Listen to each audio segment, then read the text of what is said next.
샬롬 샬롬 샬롬 샬롬 샬롬. 하나님 사랑합니다. 여러분 주 안에서 사랑합니다. 시편 73편 말씀이죠. 13절에서 19절 우리가 늘 깨달음의 은혜가 있어야 할 줄 믿습니다. 13절에 보니 내가 내 마음을 깨끗하게 하며 내 손을 씻어 무죄하다 한 것이 실로 헛되도다. 나는 종일 재난을 당하며 아침마다 징벌을 받았도다. 내가 만일 스스로 이르기를 내가 그들처럼 말하리라 하였더라면 나는 주의 아들들의 세대에 대하여 악행을 행하였으리라. 내가 어쩌면 이를 알까 하여 생각한즉 그것이 내게 심한 고통이 되었더니 하나님의 성소에 들어갈 때야 그들의 종말을 내가 깨달았나이다. 그들의 종말을 내가 I understood their final destiny 이렇게 얘기하고 있습니다.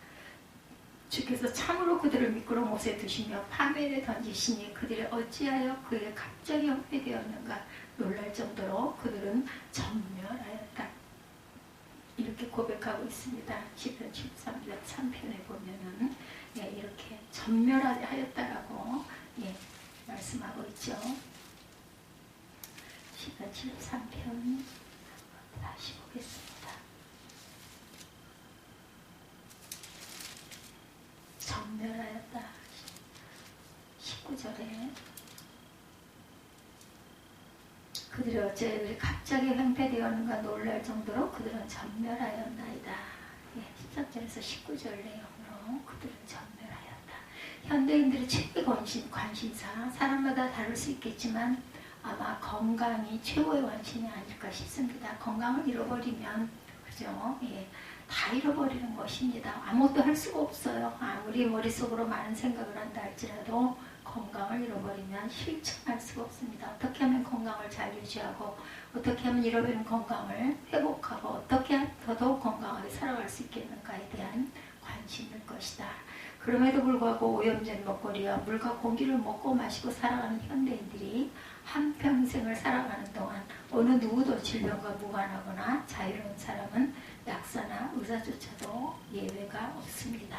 어떤 사람은 자기가 무척 건강한 줄 알았으나 순간 원치 않는 질병이 몸속에 숨어들어 자라고 있음을 모르죠. 어느 순간 어떤 그 건강검진 그래서 1년에 한 번씩 어떤 분들은 6개월에 한 번씩 한다는 이야기도 있습니다. 개인의 사비를 들여서라도 치료의 기회를 놓쳐버리고 갑작스럽게 세상을 떠나는 사람들이 있죠. 어떤 사람은 그것을 조기 발견하고 투병을 시작해서 건강을 회복하고 더욱 열심히 운동하고 생기 넘치는 삶을 살아가는 사람도 있습니다. 그와 같은 병과의 싸움은 육신 질병에만 있는 게 아니고 더 중요한 영혼의 질병도 있다는 것을 우리가 절대 잊어버려서는 안 됩니다. 자신의 믿음이 좋은 줄로 착각하지만 죄악의 영혼 깊숙이 스며들어 암처럼 자라가고 있음을 깨달지 못한 채 형식적인 종교생활로 연연하는 그러한 성도들도 있습니다. 믿음이 좋다는 사람들의 칭찬에도 불구하고 하나님 앞에서 자신의 믿음을 진단해서 잘못된 죄를 회개하고 돌이켜 영적인 건강을 회복하는 그러한 성도들도 있습니다. 육신의 병은 설령 고침받지 못한다 할지라도 구원에는 아무런 지장을 주지 못하죠. 그러나 육신이 아무리 건강해도 영혼의 질병을 치료하고 건강을 회복하지 못한 사람이 구원을 받는다고 보장할 수 없음을 깨닫고 이제부터라도 육신의 건강만이 아니라 영혼의 건강에 보다 더 큰 관심과 노력을 기울여야 할 때이기도 합니다. 만일 나의 영적 건강에 이상이 있다면 어떻게 하면 내 영혼이 치유를 받아서 영적 건강을 회복하고 즐겁고 행복한 삶을 살 수 있는지 우리가 하나님께서 우리에게 오라실 때 기쁜 마음으로 주 앞에 나아갈 수 있는 저와 여러분들이 되어야 되겠죠? 그 성경에 그 답을 오늘 말씀 속에서 찾아봅니다. 시편 기자가 고민하고 있어요. 오늘 성경 말씀에 고민하는 시편 기자가 아삽의 모습을 볼 수 있는데 그것 무엇을 먹을까 어떻게 하면 부귀와 권세를 누릴까 하는 육신적인 고민이 아닌 것을 우리가 알 수가 있죠. 13편 앞부분 하나님이 참으로 이스라엘 중 마음이 정결한 자의 선을 행하시나니 아삽의 시어 나와 있습니다. 나는 거에 넘어질 뻔하였고 나의 걸음이 미끄러질 뻔하였으니 이는 내가 악인의 형통함을 보고 오만한 자를 질투하였음이로다. 이렇게 깨달습니다. 악인의 형통함과 오만한 자를 질투하고 있었기 때문이다 라고 말씀하고 있죠. 역대상 25장 1절에도 다윗이 군대 지휘관과 더불어 아삭과 헤만과 여두둔의 자손 중에서 구별하여 섬기게 하되 수군과 비파와 재금을 잡아다가 신령한 노래를 하였으니 그 직무대로 일하는 자의 수여는 이러하니라. 이렇게 시작을 합니다. 1절에 보니 하나님이 참으로 이스라엘 중 마음이 정결한 자에게 서원을 행하시나 아삽은 다윗과 같은 시대의 인물로 다윗 왕이 아삽을 선정해서 하나님께 거룩한 찬양을 드리는 일을 하도록 임명받은 사람이었던 거죠. 물론 다윗과 같은 왕이나 사무엘과 같은 선지자가 아니라 하나님을 찬양하는 일만을 위해 최선을 다하는 악장이었습니다. 더구나 시편 기자는 악기를 잘 연주하는 것만으로 만족하지 않고 자기 마음속에서 하나님께 거룩한 찬양을 드리기에 합당한 거룩한 마음을 소유하려고 평소에 얼마나 많이 고민하는 사람이었는가 보면 성경에 찾아보게 됩니다. 그것은 아삽이 현실을 보니 하나님의 심판이 당연히 요청되는 악한 사람들은 오히려 형통한 삶을 살고 있는 반면에 믿음으로 선하게 살고자 하는 사람은 고난을 받는 불공평하게 생각되는 현실 때문에 시편 기자가 아삽이 많은 고민을 하고 있어요. 2절이죠. 나는 거의 넘어질 뻔하였고 나의 걸음이 미끄러질 뻔하였다. 여기서 거의 넘어질 뻔하였고 라는 샤파크는 발을 헛디딘 것처럼 낙심한 상태로 누구도 돌이킬 수 없을 정도로 시편 기자의 마음이 확정적인 상태를 뜻하는 것입니다. 못돼 먹은 것들이 잘 사는 꼴을 본까닭이라. 그저 몸이 건강하니 살만 피둥피둥 찌는 그들은 고생이란 것도 모르지 남들이 겪는 고생이란 것이 무엇인지도 모르고 남들이 겪는 어려움도 도무지 겪어보질 않았지. 그리하여 그들은 교만은 목걸이처럼 걸어 다니고 폭력을 옷처럼 몸에 들고 다니지 배불러 눈 아래 보이는 게 없고 탐욕이 마음의 소음보다 더 크지. 그들은 남 욕하고 비웃거나 하면 높은 자리에 앉아서 거들먹거리며 남 진누를 계획이나 세우고 있지. 입을 마구 놀려대어 하늘을 욕하고 해를 날름거리며 땅을 우습게 여기지. 그럼에도 불구하고 그런 악인들은 무엇을 하든지 형통하고 또한 사람이 살아가는 동안 흔히 경험하게 되는 크고 작은 질병이나 사고조차도 전혀 경험하지 않고 한평생을 평안하게 살아가는 모습을 보고 심지어 질투심까지 들었다라고 고백합니다. 3, 4절에 이는 내가 악인의 형통을 보고 오만한 자를 질투하였음이로다. 그들은 죽을 때에도 고통이 없고 그 힘이 강건하였다. 이렇게 고백하죠. 시편 기자 아삽이 다윗과 같은 시대의 인물이었기 때문에 다윗이 아들 압살롬과의 반역과 그의 지지로 수종하는 다수의 세력이 다윗의 왕권을 빼앗고 다윗이 그들에게 쫓겨다니는 모습을 두 눈으로 역력히 보았기 때문에 오늘 시편과 같은 거룩한 고민을 하였을 것이라 생각이 됩니다. 그와 같은 사회적인 현상은 비단 시편 기자가 살던 시대만이 아니라 하박국 선지자가 살던 시대도 마찬가지였음을 하박국 1장에 잘 나타나 있죠. 오 야훼여 사람 살려 아무리 외쳐도 주님은 들어주지 아니하시고 사람 태집인다는 소리를 질러도 주님은 구출해주지 아니하시니 이런 언제까지 계속되려 합니까? 이렇게 고백합니다. 왜 나에게 악하고 거짓된 일을 보게 하십니까? 왜 이토록 고통스러운 일들을 그저 보고만 계십니까? 이 나라에는 어디에나 탄압과 폭력이 가득하고 싸움과 불화가 꼬리를 물고 일어납니다. 그렇기 때문에 주의 율법은 힘을 못 쓰고 국가의 법은 효력을 나타내지 못합니다. 저 악인들이 이 땅의 의인들을 붙잡아 자기들의 폭력길에 가두어 놓았기 때문입니다. 그래서 정의가 짓밟히는 세상이 되었습니다. 그렇다면 오늘 우리가 살아가는 이 시대는 어떻습니까?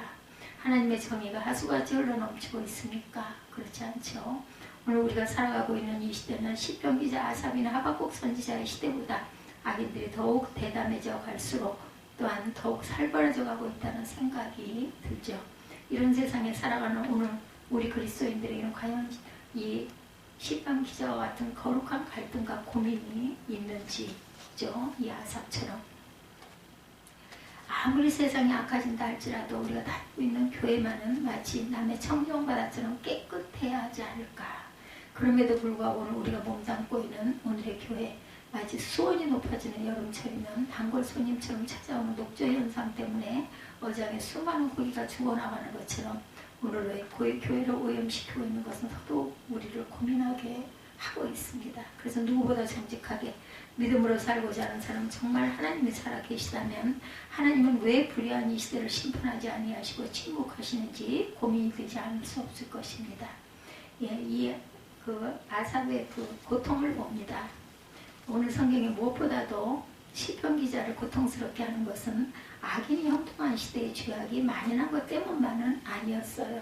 악인들이 형통하고 득세함에도 불구하고 하나님께서 악인들에게 아무런 재앙이나 저주를 행하시지 않기 때문에 악인들이 심지어 하나님께까지 오만 방지하기 그지없는 것을 보았기 때문이죠. 11절에 보면 말하기를 하나님이 어찌하랴 지존자에게 지식이 있으랴 하는도다. 이게 너무 가슴이 아픈 거죠. 다른 것이 아니라 하나님이 살아계셔서 세상의 생사와 복을 주장하신다라는 하나님의 심정주의를 불신하는 오만함의 극치인 것이죠. 저들은 남 욕하고 비웃기나 하며 높은 자리에 앉아서 거들먹거리며 남 짓누를 계획이나 세우고 있지. 입을 마구 놀려 대어 하늘을 욕하고 혀를 날름거리며 땅을 우습게 여기지. 그리하여 주님의 백성을 제 뒤나 따르게 하고 제가 하는 말이며 헛된 소리라도 귀 기울여 듣게 만들지. 그러면서 하는 말이 하나님이 여기서 벌어진 일을 어떻게 안담? 이런다는 거예요. 예, 지존하시다 해도 어떻게 안담? 예, 하나보라. 예, 이들이야말로 정말 못된 것들이 아닌가? 그런데도 몸은 늘 편안하고 늘어가는 것은 재산뿐이다. 기가 막히죠. 그러나 정작 하나님을 믿고 하나님의 말씀대로 순종하며 거룩한 삶을 살아가려고 몸부림치는 이런 아삭과 같은 믿음의 사람들은 축복은 고사하고 고난이 따르면서 신앙의 회의가 들기 시작합니다. 13절에 내가 내 마음을 깨끗하게 하며 내 손을 씻어 무죄하다 한 것이 실로 헛되도다. 이렇게 한탄하는 부분이 나옵니다. 나는 종일 재난을 당하며 아침마다 징벌을 받았도다. 내가 만일 스스로 이르기를 내가 그들처럼 말하리라 하였더라면 나는 주의 아들들의 세대에 대하여 악행을 행하였으리이다. 내가 어쩌면 이를 알까 하여 생각한지 그것이 내게 심한 고통이 되었더니 하나님의 성소에 들어갈 때야 그들의 종말을 내가 깨달았나이다. 주께서 참으로 그들을 미끄러운 곳에 두시며 판매에 던지시니 그들이 어찌하여 그리 갑자기 황폐되었는가 놀랄 정도로 그들은 전멸하였나이다. 주여 사람이 깬 후에는 꿈을 무시한 같이 주께서 깨신 후에는 그들의 형상을 멸시하리이다. 내 마음이 산란하며 내 양심이 찔렸나이다. 결국은 깨달아 알고 고민을 이제 깨달았다라고 얘기하죠. 어쩌면 이를 알까요 생각한즉 그것이 내게 심한 고통이 되었더니 16절에 여기서 심한 고통이란 말 아말이에요. 수고 고생 해악 재난이라는 뜻을 생각하면 시편 기자가 얼마나 고통스러웠는지를 우리가 짐작합니다. 물론 시편 기자는 그와 같은 회의 때문에 하나님을 아주 버리고 세상으로 떠나가거나 악한 자들처럼 불의와 타협하는 그런 타락의 길을 걷지는 않았어요. 아무리 현실이 잘 이해가 되지 않는다 할지라도 하나님의 자녀들마저 그렇게 포기하며 살아서는 안 된다는 마지노선을 알고 있었던 거죠. 15절에 내가 만일 스스로 이르기를 내가 그들처럼 말하리라 하였더라면 나는 주의 아들들의 세대에 대하여 악행을 행하였으리이다. 오늘날 많은 그리스도인들이 이와 같은 마지노선에서 넘지 말아야 할 선을 넘는 사람들이 결국 교회를 떠나고 기독교를 버리고 불신앙의 세계로 되돌아가거나 심지어 하나님을 미워하는 이단으로 넘어가는 일들이 빈번하고 있다는 거죠. 그것이 바로 가장 큰 죄인 배교입니다. 그렇다면 시편 기자는 배교의 죄를 범하지 않고 그와 같은 분노와 고민과 고통스러울 만큼 심각한 신앙의 회의를 어떻게 치료하고 어떻게 극복하고 어떻게 전화위복으로 삼았을까? 그와 같은 고민과 통증을 아삽은 영혼의 병원을 찾아갑니다. 그리고 영혼의 의사이신 하나님과의 문제를 상담하죠. 그때 비로소 시편 기자는 지금까지 가지고 있는 고민하고 고통스러웠던 모든 문제를 한 방의 주사로 해결하죠. 17절에 하나님의 성소에 들어갈 때야 그들의 종말을 내가 깨달았나이다. 깨달았다라는 말은 어두워두던 밤길을 더듬으며 걷던 사람에게 갑자기 서치라이트가 환하게 길을 밝혀주는 것처럼 그동안 무엇이 옳고 그르고 선이고 악이고 진리이고 비진리인지를 구분되지 않았던 시편 기자에게 하나님께서 환하게 길을 비춰주셔서 진리의 길, 선한 길, 생명의 길을 바로 이해하게 되고 분별하게 되고 자각하게 된 것을 뜻합니다. 그것은 지금까지 시편 기자가 한쪽으로 치우쳤기 때문에 부분만을 보고 전체를 보지 못하고 현재만을 보고 미래를 보지 못했기 때문에 부정적인 현실을 보고 낙심하고 절망하였기 때문에 아무런 기대와 소망을 가질 수가 없었는데 이것이 바로 인간의 한계죠. 우리의 한계를 극복하지 못하기 때문에 많은 사람들이 얼마든지 즐거워하고 감사할 수 있는 현실에 도리어 낙심하고 좌절하고 원망하고 불평하는 불행을 자초하면서 살기도 합니다. 아삽은 답답한 현실만 보고 고민하여 하나님께 나아갔을 때 하나님은 시편 기자에게 미래를 환하게 보여주셨어요. 그동안 이 아삽 입은 악인들의 현주소는 만사 형통처럼 보였으나 하나님은 그들을 불행이라는 종말의 미끄러운 틀의 현주소로 정해주신 거죠. 18절에 주께서 참으로 그들을 미끄러운 곳에 두시며 파멸에 던지시니 18절이죠. 여기서 두셨다라는 말, 쉬트는 할당된 몫이란 뜻의 미완료 동사로 현재는 만사 형통과 같이 보이지만 마지막 할당된 몫은 단 한 개도 건질 수 없는 완전한 파멸이 할당된 몫으로 아직은 분배받지 않았지만 미완료 상태로 반드시 받게 된다는 것. 다시 말해서 만사 형통하게 보이던 악한 자들이 갑작스럽게 꼬꾸라지고 무시무시한 종말을 맞게 되기 때문에 현재 부귀영화는 마치 일찍 충mon과 같아서 다 사라져버리고 말게 될 것을 깨닫게 되죠. 이 아삽은 지금까지 그 사실을 알지 못한 채 잠시 몸을 다 떠나는 한순간의 현실 세계에서 악인의 형통함에 대해 시기심까지 발동했던 자신의 영적으로 깨달지 못한 짐승과도 같은 자책과 양심의 가책 때문에 심장이 쓰라리듯 아프고 마음이 심히 괴로웠다 고백합니다. 21절에 내 마음이 산란하여 내 양심이 찔렸나이다. 내가 이같이 음에 무죄함으로 주 앞에 짐승이오나.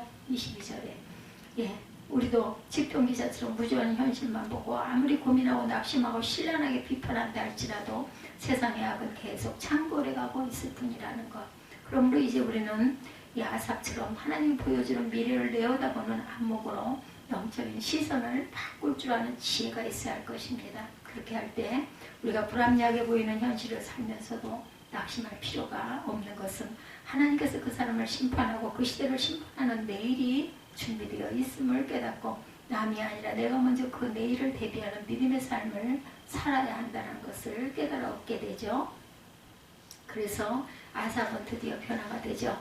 오늘 성경에서 아삽이 그와 같은 깨달음이 없었을 때 모든 현실이 불만족하고 심지어 믿음조차 불필요하고 생각되던 비관적인 삶을 살았던 그런 삶에서 돌이키죠. 악인들의 번성과 의인들의 고난을 보면서 하나님이 역사에 개입하지 않으시는 줄로 오해했었어요. 그러나 그와 같은 고민을 안고 하나님의 성소에 들어가서 하나님의 말씀을 통해 미래의 악인을 위한 하나님의 준비하신 심판이 무엇인지를 깨닫게 되었을 때 아삽의 마음의 변화가 일어납니다. 신앙의 변화가 일어났어요. 따라서 삶의 변화 또한 일어납니다. 그와 같은 변화는 아삽이 많은 묵상과 많은 책을 읽고 깨달은 것이 아니었어요. 하나님의 전에 나아가 하나님의 말씀을 묵상하는 가운데 하나님께서 깨닫게 하는 은혜, 지혜와 계시의 정신을 주심으로 그와 같은 깨달음을 얻게 되었다. 이것은 어제도 오늘도 영원토록 하나님이 시편 기자와 함께 하셔서 오른손으로 붙들고 계시기 때문에 넘어지지만 아주 엎드러지지 않고 있음을 깨닫게 되죠. 임마누엘은 세상의 그 무엇보다도 가장 큰 축복이라는 것. 23절에 내가 항상 주와 함께 하니 주께서 내 오른손을 붙드셨나이다. 과연 하나님이 항상 함께 하시고 오른손으로 붙드시고 계신다는 것을 어떻게 알 수 있을까? 24절에 주의 교훈으로 나를 인도하시고 후에는 영광으로 나를 영접하시리니. 아멘. 시편 기자가 주야로 야훼의 율법을 묵상한 대신 불공평한 현실을 보고 고민하고 낙심하며 사는 동안 아무것도 깨달지 못했지만 하나님의 성소에 들어가서 하나님의 말씀을 묵상했을 때 그와 같은 깨달음을 주신 것이다. 은혜 중에 은혜입니다. 시편 기자에게만이 아니죠. 어제나 오늘이나 한결같으신 하나님께서 오늘 우리들에게도 동일하게 주의 교훈의 말씀을 통해 우리에게도 시편 기자와 같은 깨달음의 복을 주시기 때문에 주야로 야훼의 율법을 묵상하는 사람만이 그와 같은 깨달음의 복을 받을 수 있다는 것. 예수께서 부활 승천하시면서 제자들에게 보여서 성령을 약속하셨는데 성령이 오셔서 하시는 일 중에 가장 중요한 일이 바로 깨달아지게 하시고 믿어지게 하시는 은혜의 역사였죠. 요한복음 16장 13절에 그러나 진리의 성령이 오시면 그가 너희를 모든 진리 가운데로 인도하시리니 그가 스스로 말하지 않고 오직 들은 것을 말하며 장래일을 너희에게 알리리라. 아멘. 다시 말해서 하나님은 우리와 함께 하시고 영원한 천국에 이르기까지 우리를 인도하시고 우리에게 깨달음의 복을 주시고 우리를 변화시키는 유일한 도구가 바로 야훼 하나님의 말씀과 성령이다. 이제 그와 같은 깨달음의 복을 받았을 때 일어나는 세 가지 변화를 오늘 시편 기자를 통해서 배웁니다. 첫째, 오직 하나님만을 사모하기로 결심하죠. 25절에 하늘에서는 주 외에 누가 내게 있으리요 땅에서는 주밖에 내가 사모하리가 없나이다. 왜냐하면 그 외에 어떤 것도 선물 대상이 되지 못하는 까닭은 영원하지 못하기 때문이다. 둘째, 오직 하나님만을 가까이 하기로 결심했다. 27절이죠. 무릇 주를 멀리하는 자는 망하리니 음료같이 주를 떠난 자를 주께서 다 멸하셨나이다. 셋째, 오직 하나님만을 전파하기로 결심하죠. 28절에 하나님께 가까이 함이 내게 복이라. 내가 주의 아위를 나의 피난처로 삼아 주의 모든 행적을 전파하리다. 아멘. 그래야만 영적으로 안전할 수 있을 뿐 아니라 하나님의 살아 역사하심을 생생하게 널리 전할 수 있기 때문이다. 우리가 만일 시편 기자가 깨닫기 전에 삶처럼 축복의 기준을 외적인 번영과 현실적인 평안에만 둔다면 우리도 시편 기자와 같은 고민과 회의에 빠져 영적인 질병에 걸릴 수가 있다는 것. 하나님께서는 바울과 같은 사도에게까지 육체의 가시를 주시죠. 그 가시를 통해서 바울이 하나님에 대해 더욱 정진할 수 있도록 하십니다. 고린도후서 10장 9절 10절이죠. 그러므로 우리에게 있어서 고통은 어떤 의미에서 축복이고 하나님께 이르게 하는 은혜의 다리가 될 수 있다는 것. 마치 가면을 썼지만 그 입에 아름다운 노래가 흘러나오는 것처럼 고난은 하나님께 축복에 이르게 가는 가면이라고 할 수 있다는 거죠. 우리도 그와 같은 깨달음의 복을 받게 하시려고 오늘도 이처럼 하나님의 성소에 나오게 하신 하나님의 이 은혜 속에서 우리도 시편 기자처럼 하나님의 말씀을 듣고 묵상하고 기도하는 가운데 현실 너머에 하나님이 준비하신 미래를 내어다보는 눈이 열려지기를 주님의 이름으로 축복합니다. 만일 우리가 그와 같은 은혜를 받지 않냐면 우리도 아삽처럼 얼마든지 영적인 시험과 질병에 걸려 고통할 수가 있죠. 우리의 마음은 죄로 인해 연약해 있고 순간적으로는 유혹의 앞에 항상 엄청난 유혹 앞에 노출되어 있고 세상 지역의 유혹은 너무나 강력하기 때문이라는 거죠. 하나님 우리를 붙드시고 우리에게 깨달음의 은혜를 주시지 않았다면 세상의 이성적인 합리적인 사고 앞에 얼마든지 넘어지기 쉬운 존재들이다. 그러므로 우리가 그러한 사탄의 시험과 유혹을 이기기 위해서 반드시 무장해야 할 몇 가지 하나님은 선하시다는 확신에 거해야 됩니다. 둘째는 하나님의 기뻐하시는 거룩한 마음을 가져야 합니다. 셋째, 세상에 무엇보다도 하나님만을 절대적으로 신뢰하는 저와 여러분 되시기를.